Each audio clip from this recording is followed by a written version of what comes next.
Hi, second grade. Welcome to a new week of reading. We are actually going to be starting a new unit today with our reading. So our last unit, we learned a lot about bridges. This unit, we're going to be learning about making a difference. So we are going to read about some heroes in our history. And we are going to start out with reading about Martin Luther King. The book we're going to read today and all this week is Martin Luther King Jr. and the March on Washington by Frances Ruffin, illustrated by Stephen Marchese.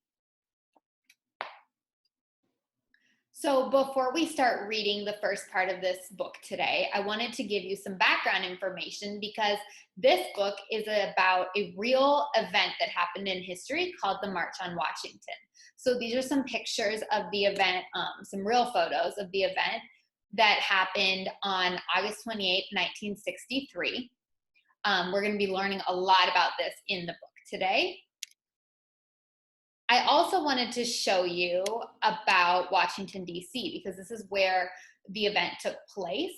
Washington, D.C. is our country's capital, so it's located right here. And a couple important places in Washington, D.C. are the White House, which is where the president lives. And then you'll also hear about the Washington Monument. So this is a real picture of the Washington Monument. This was a monument that was built for George Washington, who was our first president, to kind of remember him. You'll also hear about the Lincoln Memorial. So this is a real photo of the Lincoln Memorial. The Lincoln Memorial is a memorial for Abraham Lincoln, who was the 16th president of the United States. And this is a picture of him. And then the last thing I wanted to go over before we jump into our text is a vocabulary word. The word is protest. And to protest is to speak out against something you believe is wrong. So we are going to read about a lot of people who were protesting about something that was wrong in this story. So let's get started. August 28th, 1963. It is a hot summer day in Washington, D.C. More than 250,000 people are pouring into the city. They have come by plane, by train, by car, and by bus. Some people have walked all the way to Washington from New York City. That's more than 230 miles. One man has roller skated from Chicago. It has taken him 11 days. By late morning, a crowd has gathered at one end of a long, narrow pool. Nearby is the Lincoln Memorial with its statue of Abraham Lincoln. Why are so many people here at this place on this day? It is because 100 years ago, President Lincoln helped to free the people who were slaves. It was during the Civil War. President Lincoln knew that slavery had to end.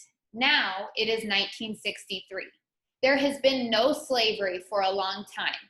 But are Black people and white people treated equally? No. And that is why people are in Washington today.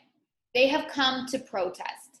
They will speak out against something they think is wrong. And in the South and in some other states, there are laws to keep Black people and white people apart. Black people cannot eat in many restaurants or stay in many hotels. In movie theaters, they must enter by separate doors and sit way up in the balcony. On public buses, they have to take seats in the back. There are signs that say, "For whites only." Even water fountains say white or colored. Which of these fountains looks nicer to you? Black people and many white people want things to change. It is time for a change. It is past time for a change. In the crowd are some grandchildren and great-grandchildren of slaves. Many of these people have been part of protests before. There have been sit-ins in many cities. At sit-ins, Black people take seats in white-only restaurants or theaters, and they refuse to leave. Often they are dragged out. Sometimes they are put in jail. There have been protest marches in many southern cities and towns. People hold signs. They sing songs. So that is where we're going to stop our reading today. Your assignment for today's reading is to answer the questions in this quiz. I'm going to also post with the quiz the pages that we read today. So please make sure that you're going back in the text to answer questions about today's part of the story. We will continue reading about the March on Washington tomorrow and Wednesday this week.